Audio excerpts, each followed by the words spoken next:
Selamat pagi, Assalamualaikum warahmatullahi wabarakatuh. Salam sejahtera untuk kita semua. Semoga kita dalam kondisi sehat selalu dan selalu semangat untuk mencari ilmu, belajar, dan untuk meningkatkan kualitas diri kita. Hari ini saya akan memberikan materi kuliah yang ke-14 di mata kuliah kita, yaitu Pendidikan Pancasila. Hari ini sebenarnya uh, saya berharap bisa kuliah offline ya. Berhubung materi ini adalah bisa dikatakan hampir sebuah kesimpulan dari berbagai pemikiran, baik itu mulai dari ideologi, kemudian uh, perang antara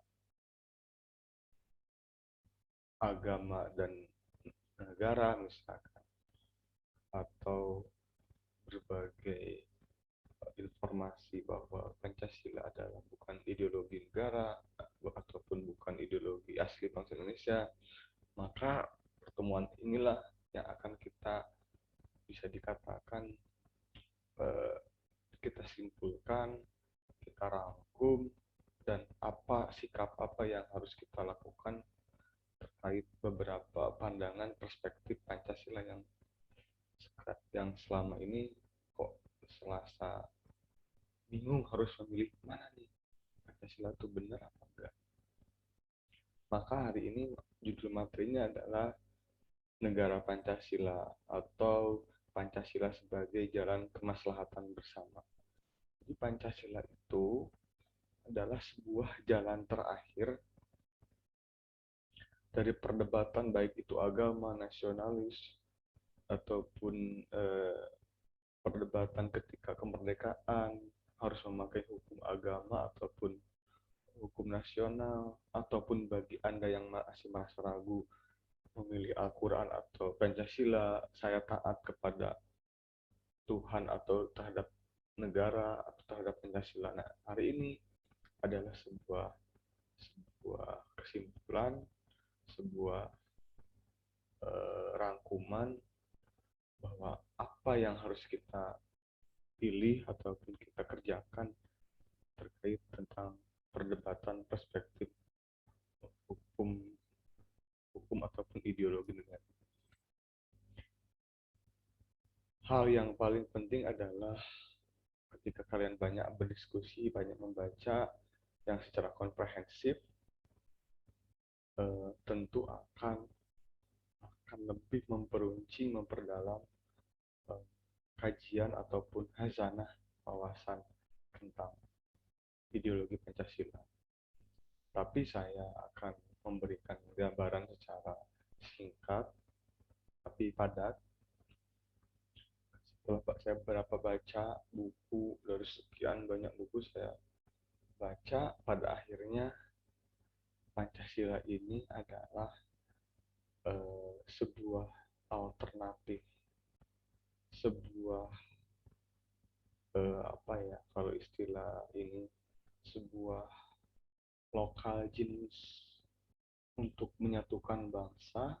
Yang satu ingin memakai hukum agama tertentu, yang satu ingin memakai hukum agama ini, yang satu juga ingin agamanya sebagai landas negara. Jadi dari berbagai keinginan semua, secara teori tidak mungkin ketika ada satu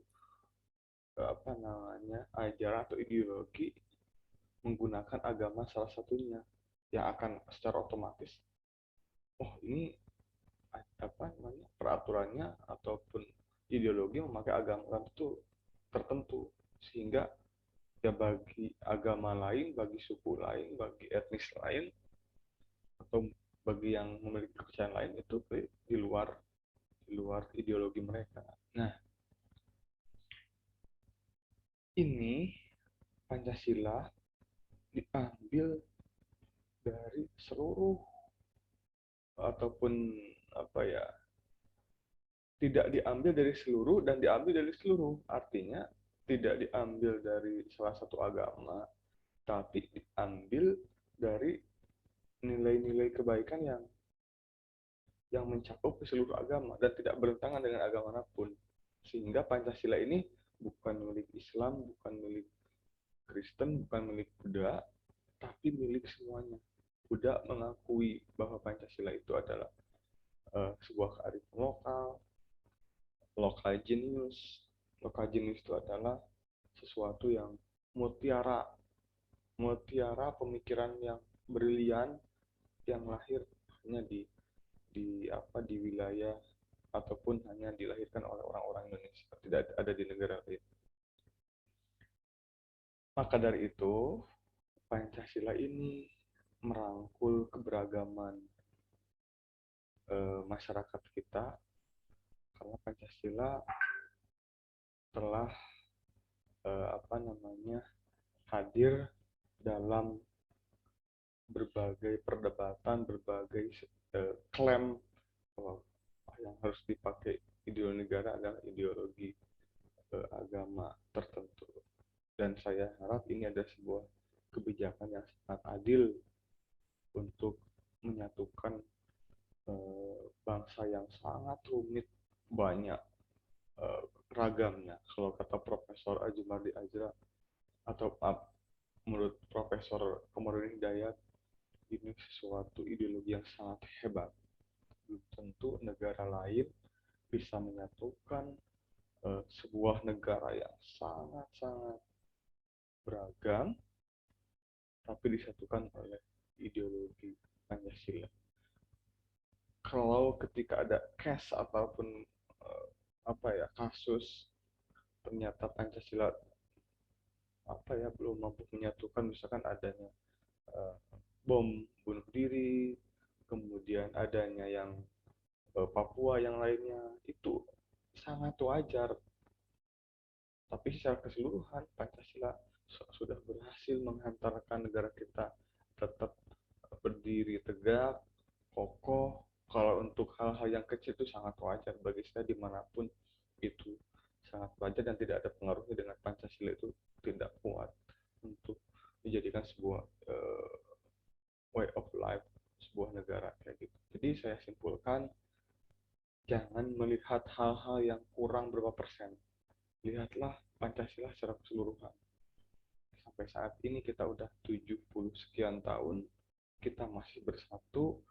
Oleh karena itu, kalian sebagai generasi muda harus lebih membuat Pancasila ini menutupi lubang-lubang kecil, riak-riak kecil yang sifatnya negatif, sehingga Pancasila lebih mendekati kesempurnaan sebagai jalan bersama, jalan alternatif bersama, konsensus bersama untuk hidup dalam tanah yang sama meski tidak sama.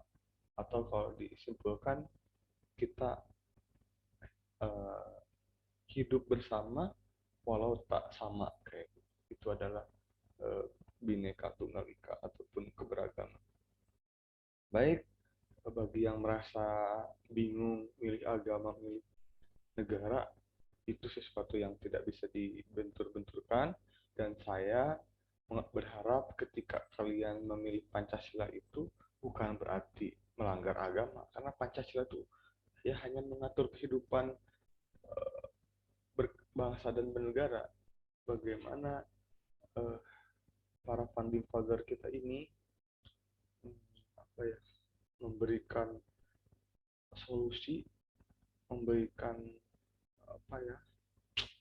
ide yang sangat brilian agar Indonesia ditakdirkan Tuhan hidup dengan damai, hidup dengan berdampingan, dan itu adalah sebagai takdir Tuhan. Pancasila pun adalah secara tidak langsung indirect creation of dari Tuhan ya. Karena nilai Pancasila itu nilai-nilai kebaikan yang universal. Di agama lain ada, di Islam ada, di Kristen, di Buddha ada. Itu saya tekankan bagi pribadi saya, dan saya berharap berpedoman Pancasila itu tidak ada kaitannya dengan dibentur-benturkan dengan agama. Agama itu pribadi, tapi kalau untuk untuk Pancasila adalah mengatur eh, sesuatu yang heterogen, sesuatu yang beragam. Kalau hanya satu agama yang dipakai, itu otomatis akan menimbulkan rasa diskriminasi terhadap agama lain. Terima kasih. Silahkan kalau ada yang mau bertanya di kolom YouTube channel saya. Mudah-mudahan sedikit memberikan gambaran tentang Pancasila sebagai jalan kemaslahatan bersama.